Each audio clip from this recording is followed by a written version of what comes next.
That's a great question, a follow-up question. I would say, from my personal experience again, that because I didn't have access to mental health resources and ending up in juvenile hall, and people didn't know these things were going on behind closed doors. I was very secretive about it. I didn't feel safe, and didn't think these things would happen.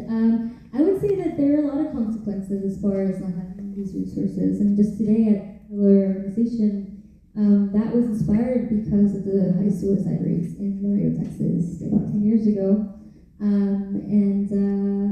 So that is one thing that could happen. And then, addiction, being destructive. There are long-term effects for not having these things in place. The data shows that a person who doesn't have access to this and was a victim of sexual assault, they're likely to spend about $250,000 throughout their lifetime on trying to get resources or missing out work because they just don't feel good. The data does show if there's intervention early on, that you can prevent all these things from happening or at least reduce that.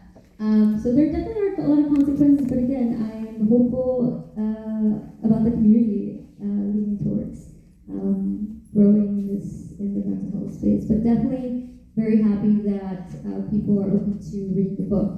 And I'm very open to any questions around mental health. And like you said, I was moderating a panel. I was in your shoes like 3 weeks ago, and that was tough. It was tough, but also rewarding because I had no idea that there was a woman, that was going to report on this. I had no idea. I thought, oh my goodness, a very serious conversation around mental health.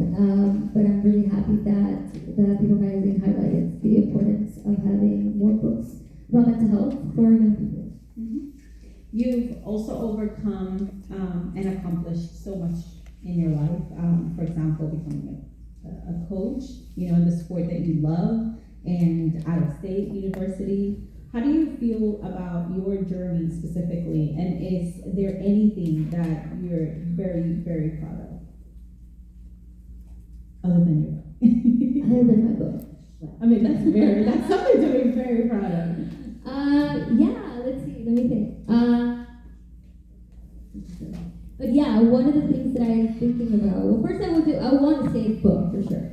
Only because there was a lot of work putting this book together, and again, not having any networks in the literary industry and moving to New York with like $600 in my pocket and thinking like, what am I doing with my life?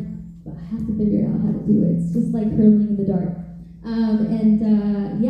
I would say that I am very proud of the impact the book has done for the community and young girls and in general people, advocating for the book and feeling empowered because of the book.